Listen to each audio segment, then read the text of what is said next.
On the hillside there, we have our East African crown crane. You can see that beautiful plumage on top of their head. Those are feathers. And they are the national bird of the country of Uganda. When they gained their independence from Great Britain, they put them on their national flag with the leg lifted, symbolizing moving forward as a new nation, which is really very heart-rendering when you think about it. On a lighter note, we've had guests from Las Vegas who say they remind them of showgirls, right, with the big, headpieces and long legs. And we have 4 long legs.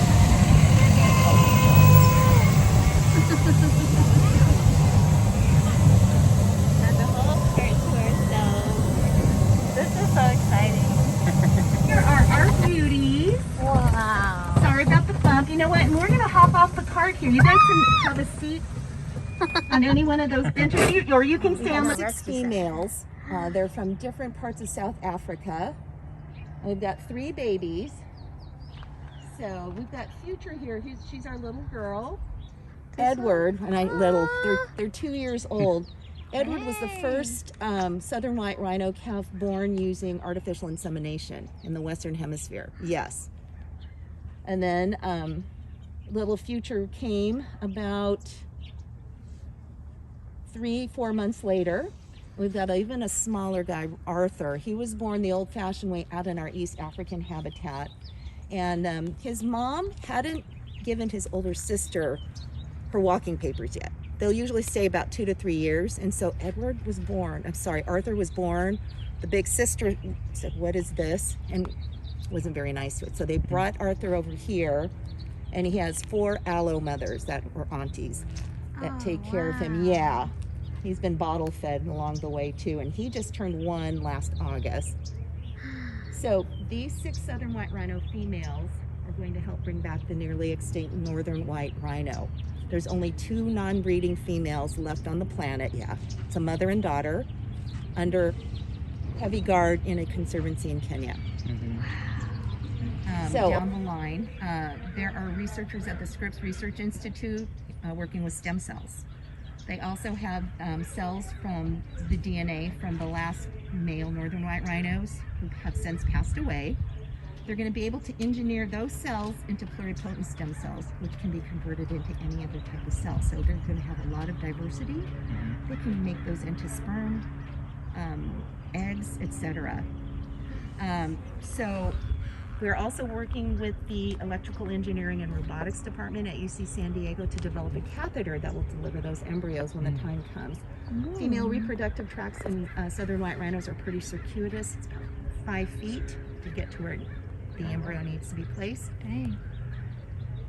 And they're beautiful. They're my favorites. Yeah. About 3,000 to 5,000 pounds, closer to the 4,000 pound range, I'd say. About 5.5 feet tall at the shoulders. Small eyes though, right? Yeah.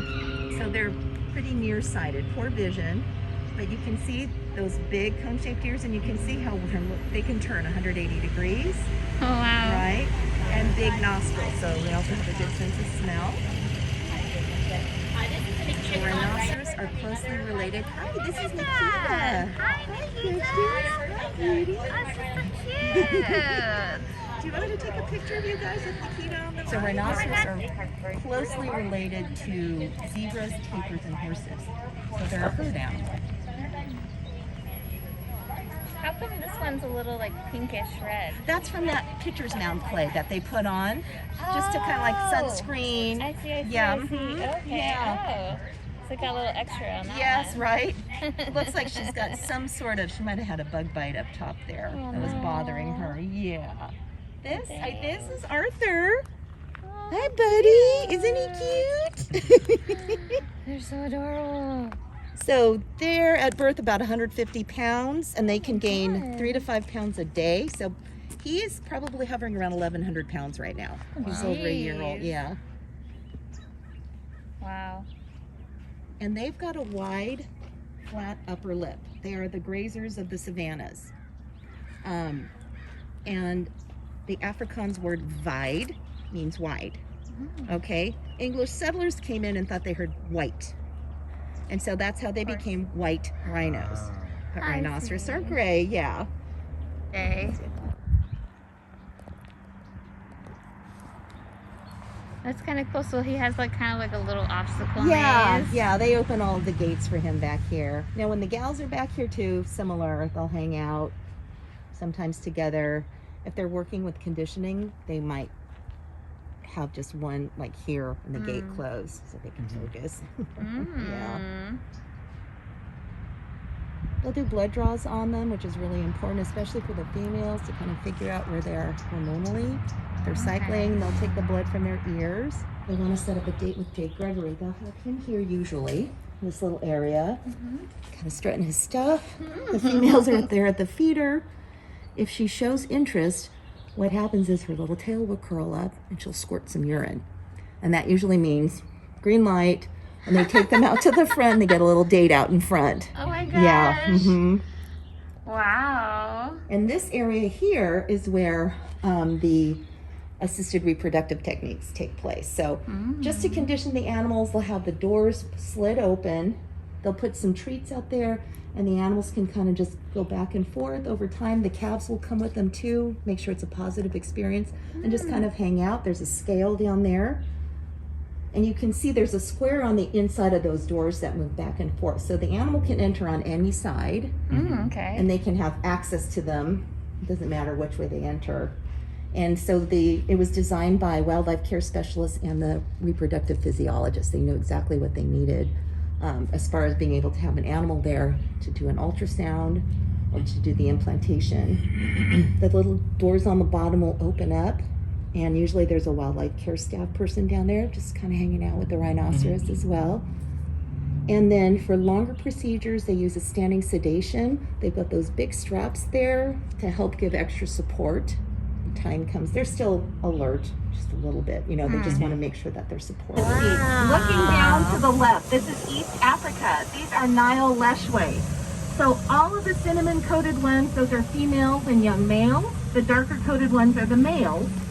When you see lighter-coated animals, cinnamon or rust-colored, you're going to see them in areas that are more open and usually green. The males, however, are darker. When they get to be mature, almost like a black coat with that white on their shoulders. Darker coated animals cannot blend in. So they have to be fast and smart in order to survive the next breeding season. Mammals, and including large cat predators, only see on the gray scale. So right now, if we were looking out, we would see a lot of gray animals on a gray background. So kind of nature's way of evening the field. Up to the right here, this is northern Africa. These are scimitar horned oryx. Oh, there's a rainbow. Oh my gosh, happy birthday! Right? She planned it. Oh my Thanks for that. goodness. Yeah, You're welcome. You're welcome. Look. I made it. You made it. Oh gosh. Just for you. Yeah, that is special, man. She loves you.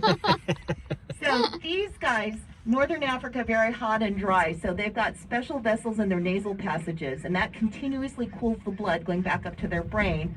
So if they're being chased, their body temperatures can exceed about 113 degrees, and they can continue to run. Whatever's chasing them, usually heat exhausted, cannot continue the chase. This is our beautiful Indian gaur. She's the only one we have here. Aren't those horns beautiful? They look like a heart. We did that for you too, birthday boy. And gaurs are found in the subtropical forests of India, so they don't have to worry about their dark coat color. They're going to blend in. Gaur in Hindi means light or white. So they've got some, do you see her white knee socks? Yeah. That's a way to keep the herd cohesive. Before they enter a rainforest, they look for those white knee socks. So does she have horns or antlers? Horns. Yeah, 1 point. Excellent. Big wet nose, so she's got a good sense of smell. Only one. She has a BFF, and I believe it's one of the nilgai over here. They're always together. She's never alone. They've tried to introduce her to other male gaur, but she's not interested in them. Those are wapiti deer, or it's a type of elk. This is a female wapiti. Now, they will actually vocalize. There's two of them over there actually trying to arm wrestle for dominance. These deer will bark in order to attract a mate, and that's kind of good and bad. The females can hear them, but it also attracts predators, right? But that shows kind of their confidence. They're actually putting themselves at risk, but they're also probably feeling like they're going to be able to, outrun or outsmart a predator. And so that's going to make them very attractive to females. So these are the greater one-horned rhinos, and I wanted to get close so you could see they're a little bit different. They're about the same size, but it looks like they're wearing armor. Yeah. Right? Oh, Yeah. So they are found in the forests of Nepal and India. So there's a lot of trees. A branch might fall, they might rub up against some rocks, so that extra skin's going to help protect them. They've also got that big bib of skin around their necks. That also protects them because this species has incisors set on top and bottom, 2 to 3 inches long.